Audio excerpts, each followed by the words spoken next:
production.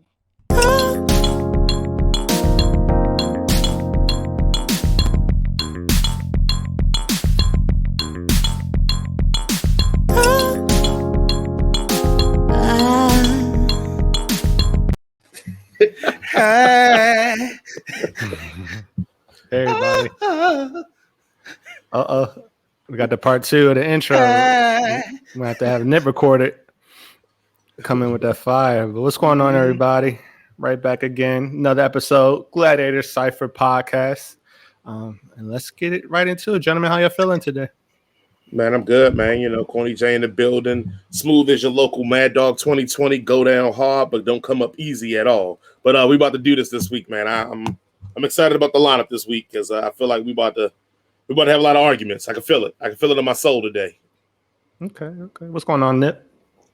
Papa Bear Nip, Big Bad Nip, your neighborhood brolic alcoholic. You know what I mean? I'm here. New headphones. Who this? Stole these from Dub. That's why I ain't got them on top because they kids' headphones. I had to put them to the back. Damn. Hey, it is what it is.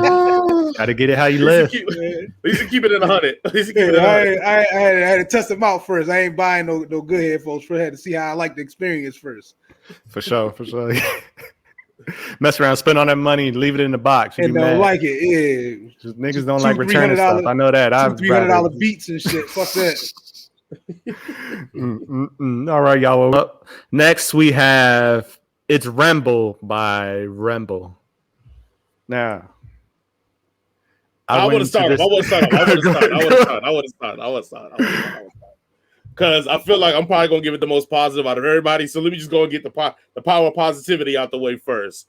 So this is the first time I've heard this dude Remble. Like I ain't heard nothing about it. When Chris said he suggested it, I was like, oh, I mean, it's cool because I got to open up my my vision to the music game. So I didn't do no research and backstory. I just put up Spotify, clicked the album, and let it go. Man, it took me like 7 tracks to get used to the homeboy flow. Cause I didn't know. It felt like, it felt like when you ever had somebody like, cause I'm one of those people that try to talk really fast and get a lot of statements in at once. That's what it felt like when he rhymed the whole time. That he was just trying to fill every single verse with as many words as he can imagine to put in that verse. But like after 4 or 5 songs, I got used to it. Mm-hmm.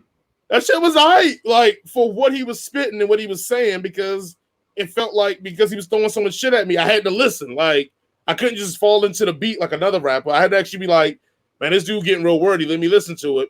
So I rocked with that after you got used to it, but it still made me uncomfortable and uneasy because I felt like the whole album, I could never just fucking relax. I'm like trying to get everything I'm trying to say. Right. This shit. The production was alright, man. I liked the production on it. I thought that was the shining note of it, is that you got an MC like this that's kind of offbeat, kind of putting all these words together, and the production seemed to almost keep up. I would love to have been in the studio with the guy that had to punch up these songs for him, because I guarantee you that dude he better have packed his lunch because he had a long day to punch up these songs for this guy to make sure that he stayed clean on these beats and clean on there. But so respect whoever did the production on that, and I didn't look it up because I really don't care.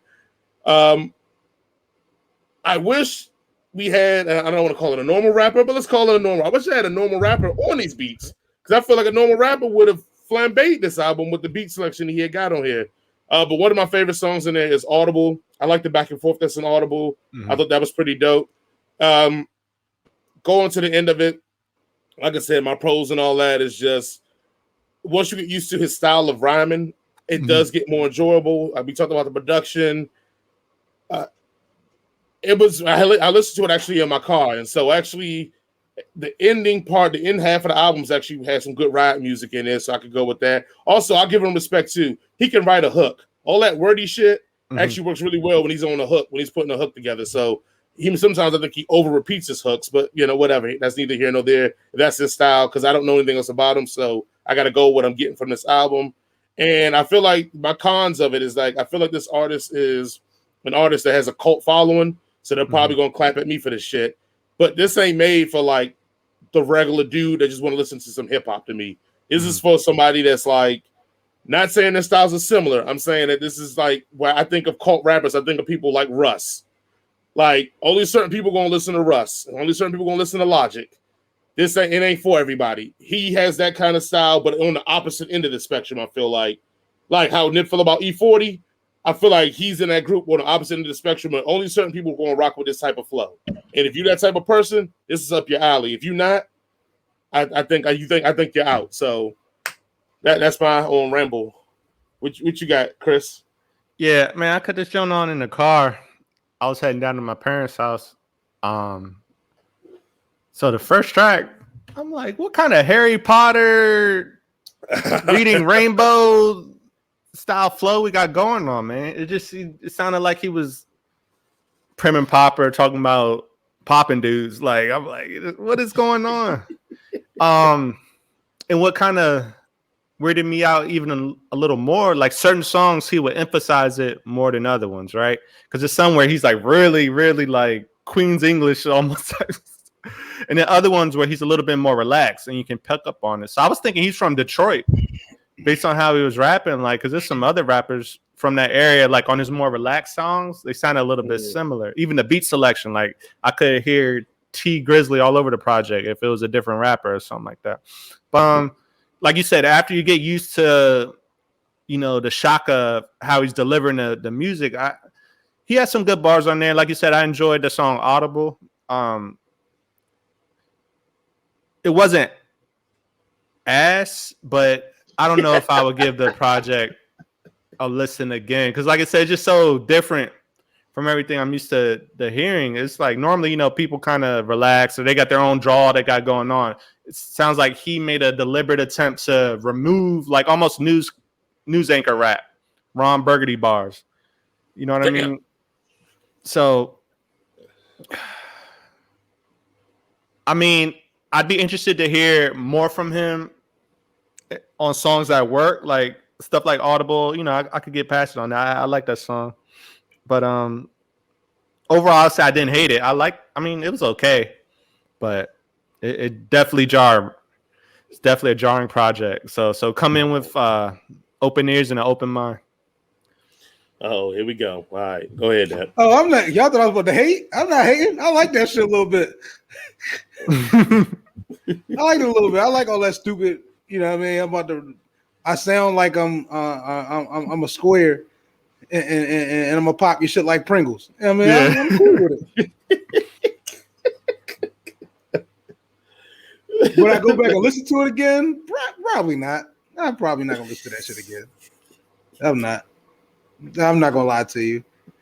But it was but I agree. It's definitely on that E40. Mm-hmm. Like, scribblization. Yeah, that shit. Yeah. It was good. I only brought up E40 just so I can hear your E40 impersonation. That's all I brought up. And it was Look, don't get on no fly zone to Cali. Look. IDK'd one thing. Right. Right up on E40 crazy. Yeah. So that's all you got? Yeah, this probably same shit. Probably a 2. I give it a 2 instead of a 1 point, whatever. I ain't gonna frisbee it. Nah, I'm probably gonna frisbee it unless it's a new shorty. Oh, damn. I think if it was less novelty, I would have rated it higher. Like, that flow, if it was a little bit more relaxed and it wasn't so like jarring, I probably would have gave it a higher score. So I probably give it maybe like a 2.5. 2.5. Okay, well, Chris hit why. I will say the score could raise if I listen to his older stuff and it go a little better. But right now I'm with Chris. I mean, it's a 2.5, man. If my girl put it on, I may listen to it if my man's put it on, like that gap in there, because I can't go listen to something else and turn this on, because by the time I adjust to his voice, the next song gonna be on, and then I'm gonna be like, damn, I shouldn't have had that on my playlist. So yeah, I'm gonna go a 2.5 as well. Which again, for me, that's pretty high praise, because like this is not something in Nipno. If you don't got no traditional flow, for me, I'm usually out. So that's it. Yeah. For me to go that far, like 2.5, I mean that in a regular album that'd have been like a 3.5 for somebody else. So, but yeah, 2.5 for me, man. Yeah. All right.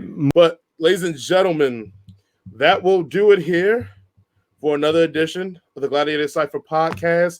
Please remember to share, like, follow, subscribe, and comment. Because, again, I want to keep doing this Nip Clap Back segment if we can keep doing this.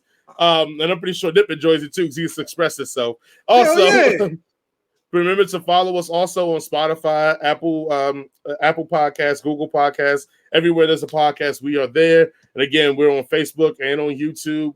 Like, share, subscribe, hit the notification so you know when we post. We post everything from this music show to a nerd show. I got a wrestling show that I'm about to get back in the formation. I got which I wish Nip did live here with me down here in Georgia. I got a beer drinking show that I'm about to start putting up here too pretty soon. But just constant stuff we're doing here at Head Cannon Circus. Kudos to us also. We just hit over 4,000 hours. So all we're looking now is for the subscriber rate, and then we can possibly petition ourselves to be monetized as a podcast. So congratulations to that. Keep up the hard work, you guys. I wish Chris was here to celebrate that with us as well. And to you all, thank you all for watching and listening, because without you all, we would not have hit those numbers. Please share with a friend, tell your friend to subscribe so we can hit that 1,000 subscriber rate, which will put us over and make us eligible. But other than that, Nip, you got any closing words for us, Nip? Melvin, what were you thinking about? Getting blazed? Oh, you all be kind to each other out there. We will see you all next week. This is a Head Cannon production. Circus production.